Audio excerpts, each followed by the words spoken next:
आइए अब हम श्रवण करेंगे सत्यनारायण भगवान की पौराणिक व्रत कथा, जिसे मार्गशीर्ष माह के पूर्णिमा तिथि पर अवश्य से श्रवण करना चाहिए। अगर आप व्रत करते हैं तो अति उत्तम है, अगर व्रत नहीं भी कर रहे हैं तो भी आपको इस कथा को जरूर से श्रवण करना चाहिए। मार्गशीर्ष मास की पूर्णिमा तिथि 14 दिसंबर 15 दिसंबर को रहेगी, अर्थात दोनों ही दिन व्रत किया जाएगा। लेकिन उदया तिथि के अनुसार अगर आप 14 दिसंबर को ये व्रत रखते हैं तो अति उत्तम होता है।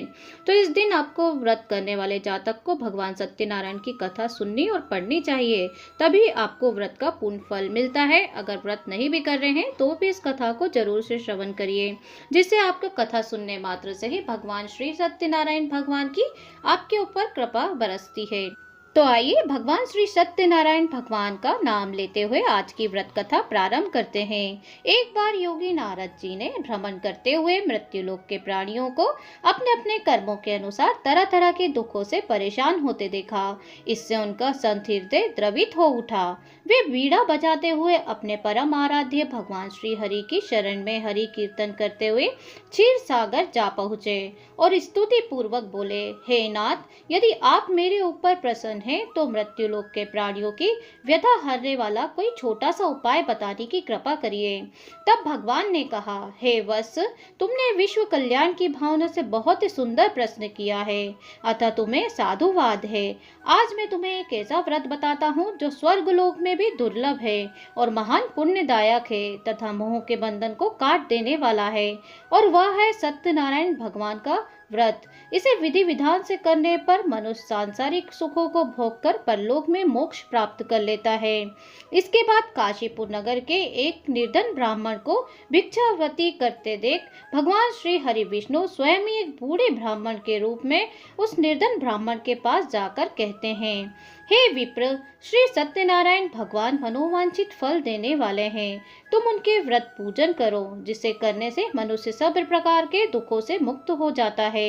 इस व्रत में उपवास का भी अपना एक अलग ही महत्व है, किंतु उपवास से मात्र भोजन न लेना ही नहीं समझना चाहिए। उपवास के समय हृदय में यह धारणा भी होना चाहिए कि आज श्री सत्यनारायण भगवान हमारे पास ही विराजमान है, अतः अंदर व बाहर शुचिता बनाए रखना चाहिए और श्रद्धा विश्वास पूर्वक भगवान का पूजन कर उनकी मंगलमयी कथा को श्रवण करना चाहिए। सायंकाल में यह व्रत पूजन अधिक प्रशस्त माना जाता है। श्री सत्यनारायण की कथा बताती है कि व्रत पूजन करने से मानव मात्र का समान अधिकार है, चाहे वह निर्धन, धनवान, राजा या व्यवसायी ब्राह्मण क्यों न हो, अन्य वर्ग, स्त्री या पुरुष ही क्यों न हो। यही स्पष्ट करने के लिए इस कथा में निर्धन ब्राह्मण, गरीब लकड़हारा, राजा उल्कामुख, धनवान व्यवसायी और साधु वैश्य तथा उसकी पत्नी लीलावती, कुली कलावती, राजा द्रंगध्वज व गोप गणों की कथा का समावेश किया गया है। कथा अनुसार ग्रहण करने से यह निष्कर्ष निकलता है कि जिस किसी ने सत्य के प्रति श्रद्धा विश्वास किया है उन सबके कार्य सिद्ध होंगे। जैसे लकड़हारा गरीब ब्राह्मण, उल्कामुख गोपगणों ने सुना है कि यह व्रत सुख, सौभाग्य, संतति, संपत्ति सब कुछ देने वाला है, तो सुनते ही श्रद्धा, भक्ति और प्रेम के साथ सत्यव्रत का आचरण करने में लग गए हैं और फलस्वरूप यह लौकिक सुख भोग कर परलोक में मोक्ष के अधिकारी हुए हैं। साधु वैश्य ने भी यही प्रसंग राजा उल्कामुख से विधि विधान के साथ सुना, किंतु उसका विश्वास अधूरा था, श्रद्धा में कमी थी। वह कहता था कि संतान प्राप्ति पर सत्यव्रत पूजन करूंगा। समय बीतने पर उसके घर एक सुंदर कन्या ने जन्म लिया। उसकी श्रद्धालु पत्नी ने व्रत की याद दिलाई तो उसने कहा कि कन्या के विवाह के समय करेंगे। समय आने पर कन्या का विवाह भी हो गया, किंतु उस वेश्या ने व्रत नहीं किया और वह अपने दामाद को लेकर व्यापार के लिए चला गया।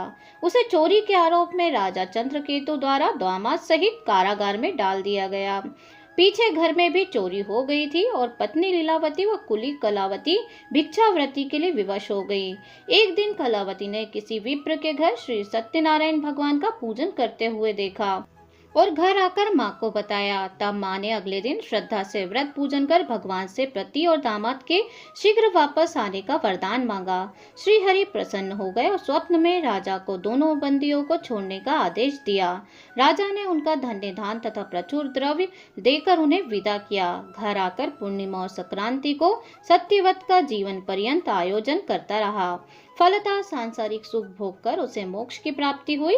और इस तरीके से राजा ध्वज ने वन में गोपगणों को श्री सत्यनारायण भगवान का पूजन करते देखा, किंतु प्रभुता के मद में चूर राजा ने ना तो पूजा स्थल पर गया और ना ही दूर से ही प्रणाम किया, ना ही गोपगणों द्वारा किया हुआ प्रसाद ग्रहण किया। परिणाम यह हुआ है कि राजा के पुत्र धन्यधान और अश्व गजा आदि सभी नष्ट हो गए। राजा को अकस्मात यह आभास हुआ कि विपत्ति का कारण सत्यदेव भगवान का निरादर है। उसे बहुत पश्चाताप हुआ। वह तुरंत वन में गया, गोपगणों को बुलाकर काफी समय लगाकर सत्यनारायण भगवान की पूजा की, फिर उनसे ही प्रसाद ग्रहण किया और घर आ गया। उसने देखा कि विपत्ति टल गई है और उसकी सारी संपत्ति तथा जन सुरक्षित हो गए हैं। राजा प्रसन्नता से भर गया और सत्यव्रत के आचरण से निरस्त हो गया तथा अपना सर्वस्व भगवान को अर्पित कर दिया। श्री सत्यनारायण व्रत से हमें शिक्षा मिलती है कि सत्य रूप ब्रह्मा जीवात्मा रूप में हमारे अंदर विद्यमान है, अतः हम सब सत्य के रूप में स्वरूप हैं, पर माया के वश में आकर नष्ट होने वाली वस्तुओं को संग्रह करने की सोचकर संसार में मग्न हो रहे हैं। इस अज्ञान को दूर करके सत्य को स्वीकार करना और प्रभु की भक्ति करना ही मानव का धर्म है। यही सत्यनारायण व्रत और कथा का सार है। तो बोलिए सत्यनारायण भगवान की जय। इस तरीके से हमने मार्गशीर्ष मास पर सुनी जाने वाली पौराणिक व्रत कथा अर्थात सत्यनारायण भगवान की पौराणिक व्रत कथा को श्रवण किया है। उम्मीद है आपने कथा को पूरा अंत तक श्रवण किया होगा। तो कमेंट बॉक्स में जय श्री हरि विष्णु, जय लक्ष्मी नारायण या जय सत्यनारायण भगवान की जय जरूर लिख दीजिए।